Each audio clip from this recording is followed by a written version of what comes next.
Fala, turma! Nesse vídeo eu quero te mostrar qual é o efeito da temperatura sobre uma situação de equilíbrio. O que nós devemos ter em mente, turma? Quando você aumenta a temperatura, todas as reações químicas ficam mais rápidas. Você entendeu? Todas, não tem exceção. Todas as reações químicas são aceleradas quando você aquece, quando você aumenta a temperatura. É verdade que algumas ficam mais rápidas do que outras, mas todas ficam mais rápidas. Ora, turma, quando eu aumentar a temperatura numa situação de equilíbrio, tanto a reação direta quanto a reação inversa serão aceleradas, ficarão mais rápidas. A questão é, qual delas que é mais favorecida? O que nós devemos ter em mente, turma? Qual que é a reação que, entre aspas, gosta de calor? Qual que é a reação que precisa de calor para acontecer? Qual que é a reação que absorve calor? Ora, é a reação endotérmica, não é? Portanto, quando você aumentar a temperatura numa situação de equilíbrio, lembre-se, as duas reações ficarão mais rápidas. A reação direta e a reação inversa. Mas a reação no sentido endotérmico será mais favorecida. Você está entendendo, turma? Todas as reações ficam mais rápidas, só que a reação endotérmica aumenta mais. Você fala, tá, beleza, Abner, como é que eu vou saber qual que é o sentido endotérmico? Obviamente você não precisa memorizar equação nenhuma, né? O examinador vai te dar essa informação por meio do ΔH da reação. Ele vai informar o ΔH para você. Na verdade, a única coisa que me interessa é o sinal do ΔH. Turma, nós já sabemos que ΔH negativo indica uma reação exotérmica. E o ΔH positivo indica uma reação endotérmica. Então, se o examinador fornece o ΔH para mim, fica muito fácil. Por exemplo, nessa situação que você está vendo aqui, note que eu não informei ainda o ΔH para você. Turma, nessa situação, você não sabe ainda qual que é o sentido endo, qual que é o sentido exotérmico. Mas presta bem atenção no que eu vou te falar agora. Sempre que o examinador te der o ΔH, eu vou escrever aqui, ó. Sempre que ele te der o ΔH, seja lá qual for ele, positivo ou negativo, turma, o ΔH se refere sempre à reação direta, no sentido em que ela está escrita. Você prestou atenção? Seja lá qual for o ΔH, você viu que eu nem coloquei ainda. Ele se refere sempre à reação direta, tá? Então a mesma coisa aqui, ó. Eu nem coloquei o ΔH ainda. Nem coloquei o valor dele. Seja lá qual for, positivo ou negativo, o ΔH que eu escrever aqui, turma, ele se refere sempre à reação direta. Ora, nós só temos duas possibilidades, não tem outra, turma. Não tem outra. Ou o ΔH é positivo, ou o ΔH é negativo. Não tem outra possibilidade. Então, se eu falar para você que o ΔH é positivo, ora, significa o quê? Que a reação no sentido em que ela está escrita é endotérmica. Se eu falar para você que o ΔH da reação é negativo, significa que a reação no sentido em que ela está escrita é exotérmica. Turma, não tem outra possibilidade.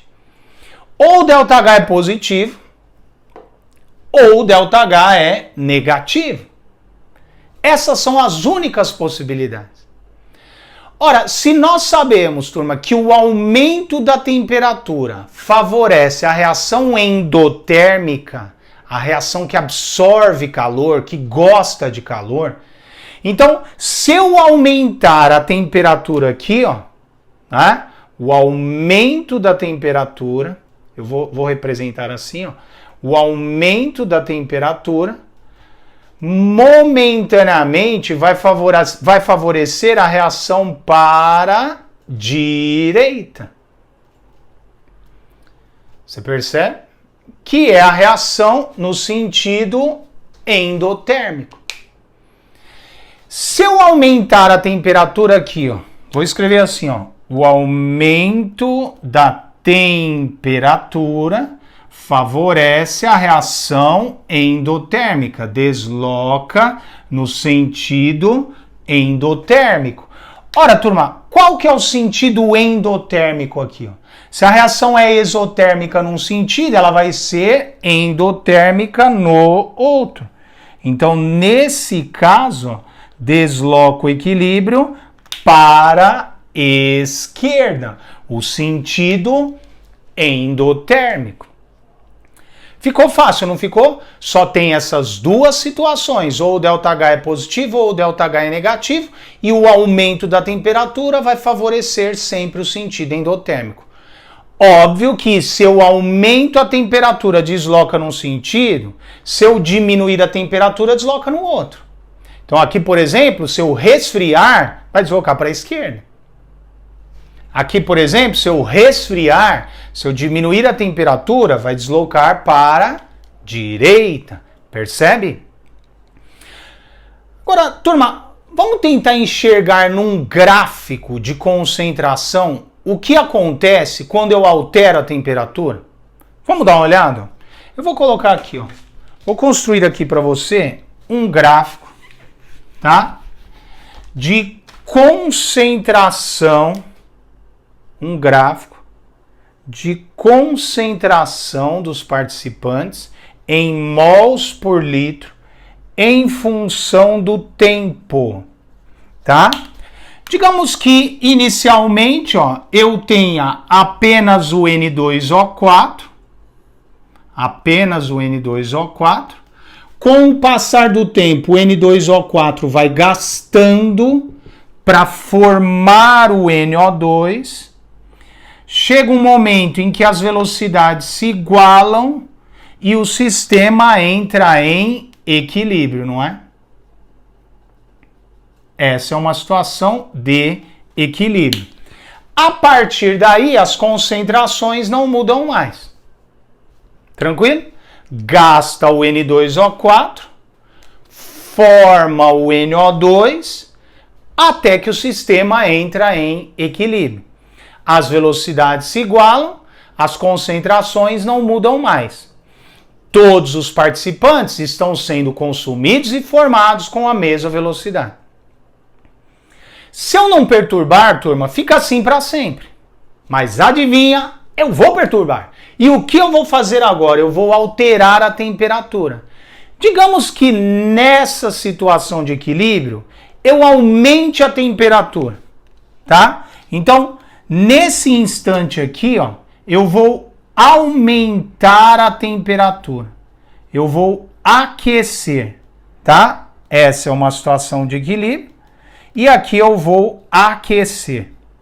Ora, nós já sabemos que o aquecimento favorece a reação no sentido endotérmico. Nesse exemplo, para a direita.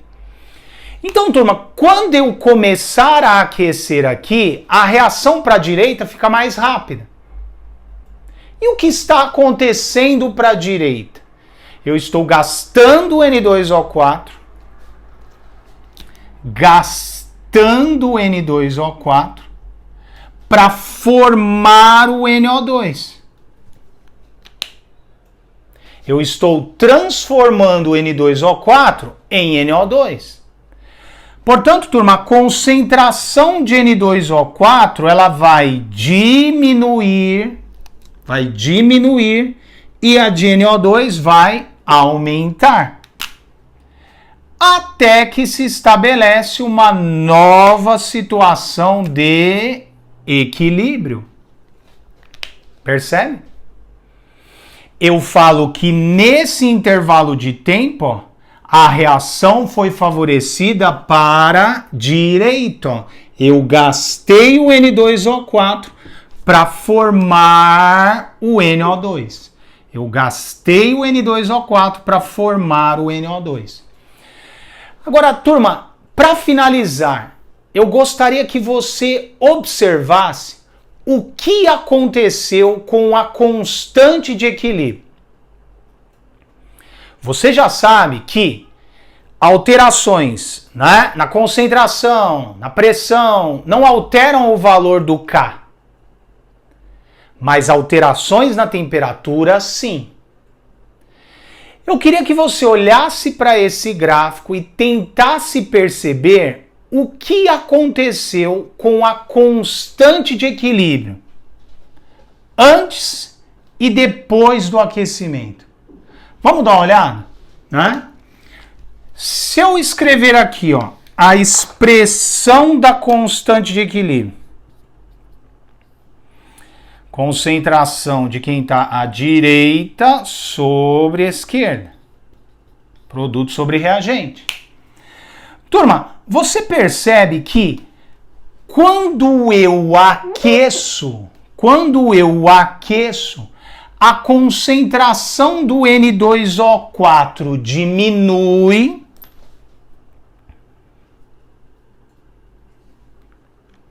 e a concentração do NO2 aumenta. Você percebe isso? Olhando no gráfico, ó, quando eu aqueço, a concentração do N2O4 diminui e a do NO2 aumenta. Ora, turma, se a concentração do N2O4 diminui, isso faz com que a constante aumente, não é? E da mesma forma, se eu aumento a concentração do NO2, pensa assim, eu estou fazendo uma divisão. Se eu dividir por um número maior, se eu estou dividindo aqui um valor aqui que é maior, aqui em cima no numerador, o resultado tende a ser maior aqui também, não é? Quanto maior for esse número, maior vai ser o resultado aqui. Em outras palavras, turma, sempre que eu tiver uma transformação endotérmica com ΔH positivo, o aumento da temperatura desloca o equilíbrio no sentido endotérmico, favorecendo a formação de quem está à direita, diminuindo a concentração de quem está à esquerda. Isso tem qual efeito sobre a constante? Se eu aumento a temperatura de uma reação que é endotérmica, a constante de equilíbrio aumenta. Então, para uma reação endotérmica, turma, você aumentou a temperatura para reações endotérmicas.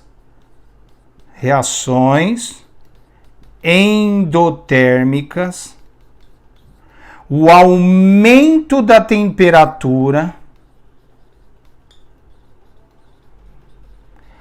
provoca um aumento da constante de equilíbrio. Isso é importante você saber, por quê? Porque às vezes na prova o examinador te dá isso na forma de uma tabela. Fala assim, observe a tabela. Aí o que você olha na tabela lá? Os valores do K e de temperatura. Aí você fala assim, nossa, a temperatura está aumentando, o K aumentou. Em outras palavras, o examinador está gritando para você assim, olha, se liga aí, meu, a reação é endotérmica. Em outras palavras, está piscando assim, ó, na tua prova. Quando a constante aumenta com a temperatura, é porque o ΔH da reação é positivo.